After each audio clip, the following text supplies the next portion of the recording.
Hey, what's going on, everyone? We are back to cover this NBA slate for today. We have 5 games on Draftkings, 6 on FanDuel. Draftkings left out the 1:30 start for some reason, but we'll touch on the 5 games that we have on Draftkings first, and then go to FanDuel. And then also be making a baseball video later today because the slate starts at 7.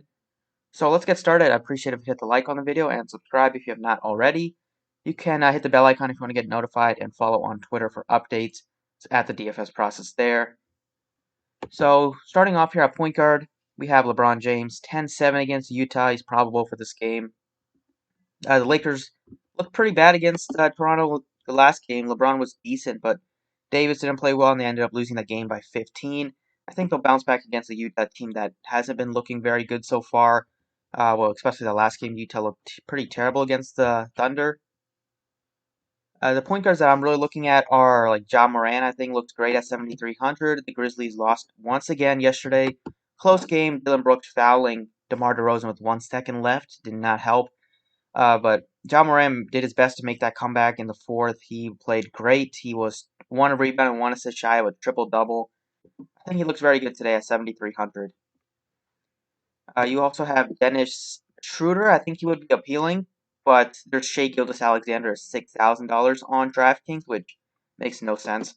Like the entire season, SGA has been way more expensive than Schroeder, and now SGA is $400 cheaper than Schroeder. Even though SGA plays a couple more minutes a game, he is has a similar usage rate, and he averages like a point per minute. So you're basically getting 6x value if he plays 35, 36 minutes today. That's just too cheap of a price tag. 6,000. That was one of the first prices that just jumped off the page. And then we have I don't mind DeJounte Murray, 6,200, but you could look at Derek White. Either one of those two guys I think look appealing. Maybe Derek White just because he's cheaper. He had a bad shooting game, but he kind of just does everything when he's out there, rebounds and assist wise. So you don't need him to shoot perfectly, from the field like you do with some other players. Conley looks okay, 5,500. I kind of looking at the Pacers a lot today, especially if Brogdon misses. We might not. Oh, on DraftKings we definitely will get the Brogdon news because it's starting at 4. But on FanDuel we might not get the news if Brogdon is in or not. But I still think I would like Holiday either way because Oladipo is out, so it should still start They should still start Aaron Holiday. He played great against Philly with a double-double. He's probably going to start again. Even if Brogdon is in, if Brogdon is out, then he looks even better with no Oladipo. So $5,000 for Aaron Holiday, I think looks pretty appealing. At small forward, we have a couple of options that everybody's kind of priced up, like Tobias at 86. There's no way I'm paying 86 for Tobias.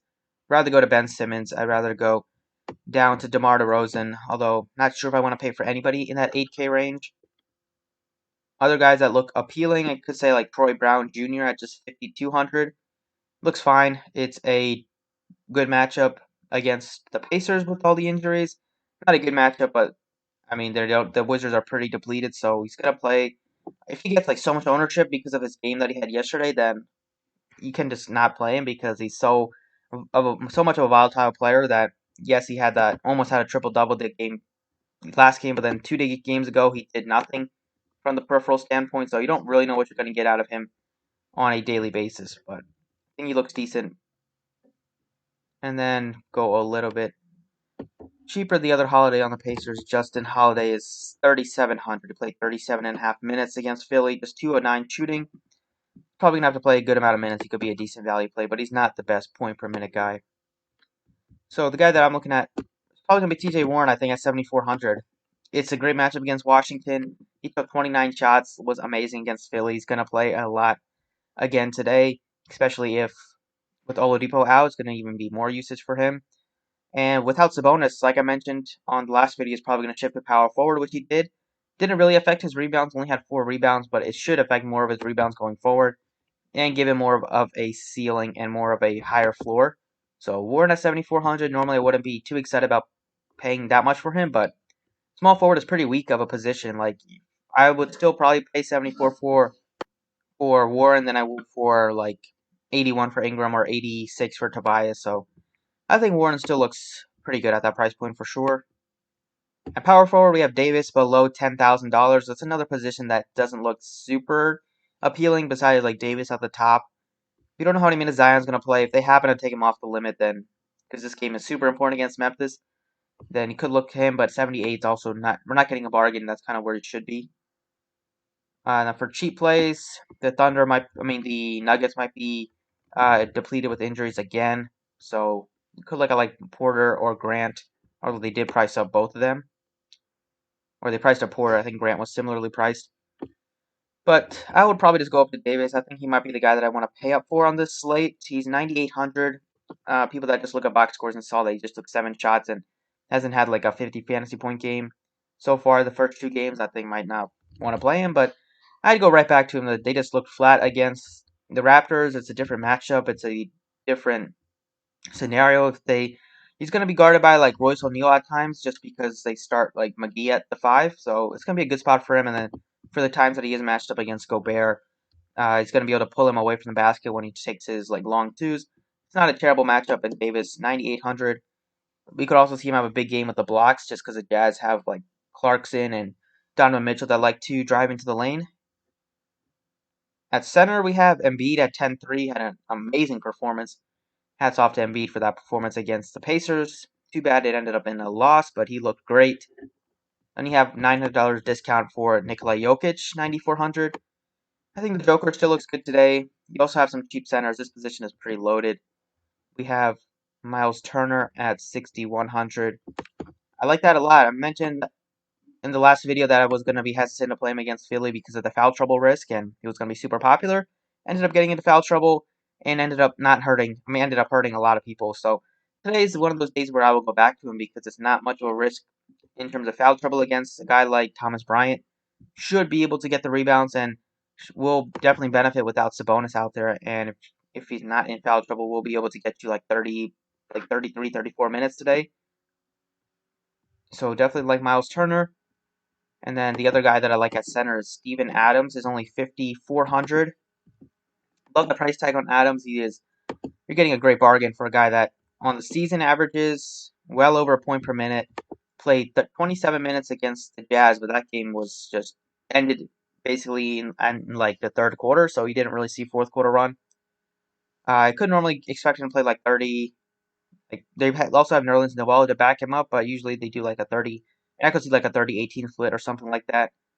In the 2 games against Denver this year, he's averaging almost 50 fantasy points. They're going to need him to defend against Jokic. He's much better of a matchup than Nerlens Noel is. So, love Steven Adams at that 5,400 price tag. He definitely has the ability to go for like 7, 8x upside easily today. So, these are the 6 that I have my eye on as of now for DraftKings. And let's go over to FanDuel. Okay, on FanDuel, they're starting at 130, which is kind of what I expected DraftKings to do too, but they did not. So we had that Toronto-Miami game, which looks okay on FanDuel. Like some of the pricing is decent on both sides. But point guard wise, definitely would prefer Ben Simmons over Kyle Lowry at 8,100. That's really cheap for Simmons. Don't mind John Moran, 75.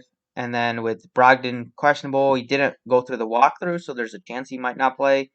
But even if he happens to play, I don't think it's going to affect too many guys just because Oladipo's out. So basically just swap in Brogdon for Oladipo and just kind of call it a go keep it the same from the last game. Then you have Derek White, 59. I think that looks appealing, but DeJounte Murray's cheaper than Derek White, and I think he has a little bit more upside just because he can get you like a bunch of steals and just get you like some rebounds. He's a great rebounder for a guard. And then Aaron Holiday's 4,500. Either way, I'm going to have interest in Aaron Holiday on both sides, especially on FanDuel at that 4,500 price tag. Hopefully, people expect Brogdon to play and then he gets ruled out after lock. But shooting guard wise, we have Jimmy Butler. Like him a lot at 8,200 against Toronto. He's going to just be the guy for the team. He was great against the Nuggets. Only played 29 minutes. I believe the game kind of got out of hand lately, but I mean that might have just been the first game. We know Spoelstra does like to be funny at times. Might not wanted to run his team into the ground in the first game, but I still think you could go back to Jimmy Butler at 8,200. Then you have SGA, like FanDuel at least got SGA right. He's 7,100, that's where he should be. Shooter is 5,900, so I kind of like Shooter over SGA on FanDuel. Dylan Brooks, once again, kind of cost his team the game. 7 of 20 shooting. This guy is so bad shooting the ball ever since he got paid. But he's going to have a good game pretty soon. I think you could look at him at 5,100 if you want. But right now I'm going with like Jimmy Butler at 8,200. Small forward, I have LeBron James at 10,000. Then you have Siakam, 8,000. Then you have down all the way down to 67 for TJ Warren. So Warren looks super appealing on FanDuel. It's going to be hard to get away from there. And then for the guys below 5,000, we have Anunoby, Troy Brown. Both of those guys look appealing. I think I'm probably going to go with, if I do pay up, I mean, might not pay all the way up, but definitely TJ Warren is going to be the guy at 67. That's really cheap. Power forward, we have Davis and Bam as the two pay ups. I do like both of them. You have Zion at 63. Could be interesting if they happen to, unleash him today.